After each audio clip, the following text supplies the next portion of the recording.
আজকে আমরা করব প্রেগন্যান্সিতে কি কি স্ট্রেচিং করা যায়। এর আগের দিন আমরা জয়েন্ট লুজনিং করেছিলাম। এটা পাকে নিজের পেলভিক রিজিয়নে টাচ করব, দেন নিজের নিজের থাম্ব আর ইন্ডেক্স ফিঙ্গার দিয়ে অপর পায়ের বুড়ো আঙুলটাকে ধরবো। এই পশ্চারে আমরা হোল্ড করব 5 সেকেন্ড, কেউ যদি পারে তাহলে 10 second. Okay, 1 2 3 4 5 6 7 8 feel the peace, feel the energy in yourself. অবশ্যই এটাকে উপভোগ করতে করতে করতে হবে। আমরা অপোজিট সাইড করব। 1 2 3 4 5 6 7 8 9 10। প্রচন্ড স্মুথ এন্ডকে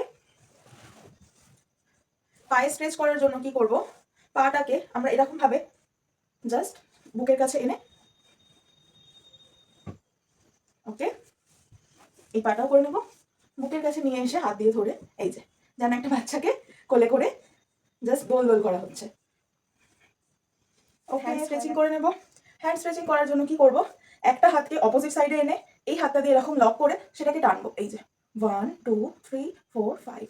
আবার পরবর্তী হাত 1 2 3 4 5। ওকে, এই সময় কিছু স্লাইড মুভমেন্ট আমাদের খুবই রিলিফ দেয়। যেমন এই মুভমেন্টটা পার্সোনালি আমাকে খুব একটা পজিটিভ ভাইব দেয়, সেটা আমি আপনাদের সাথে শেয়ার করছি।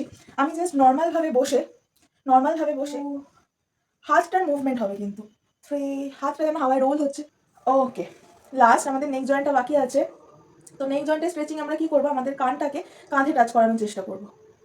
হোল্ড 1 2 3 4 5 6 7 8 9 10। আমি আগেও বলি, আমি এটা বলে থাকি যে যখন আমরা ঘাড়ের বা নেক জয়েন্টের কোনো মুভমেন্ট করব, আমরা আইসটা ক্লোজ করব, আমরা চোখ বন্ধ করে করার চেষ্টা করব, তাহলে আমাদের এক্সপিরিয়েন্সটা খুবই ভালো হবে। তো আমরা চোখ বন্ধ করে 1 2 3, ব্রিদিং নর্মাল, 4 5, 1 2 3 4 5, 1 2 3 4 5, 1 2 3 4 5। ওকে, আস্তে আস্তে চোখ খুলবো। এবার হাতটাকে এরকমভাবে হাতটাকে এরকমভাবে জয়েন্ট করে উপরের দিকে স্ট্রেচ করব। উপরের দিকে হাতটাকে, আমার সম্পূর্ণ আপার বডিটাকে আমরা উপরের দিকে ঠেলবো। তার সাথে গভীর একটা শ্বাস নেব, ধীরে ধীরে ছেড়ে দেব। আবার এই যে, আবার এই যে। আজকের মতো এতটাই। আশা করছি যে সকল সম্ভাব্য মায়েরা আমার এই ভিডিওটা দেখলেন তাদের কাছে এটা খুবই গুরুত্বপূর্ণ ও উপকারী প্রমাণিত হবে।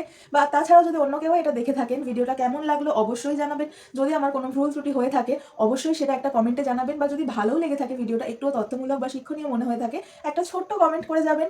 ভালো লাগলে একটা লাইক করে দেবেন, আর চ্যানেলটাকে সাবস্ক্রাইব করে দিয়ে যাবেন। আর এই ভিডিওটা নিজের প্রিয়জনের মধ্যে অবশ্যই শেয়ার করবেন। আমার সঙ্গে এতক্ষণ থাকার জন্য অসংখ্য ধন্যবাদ। সবাই ভালো থাকবেন।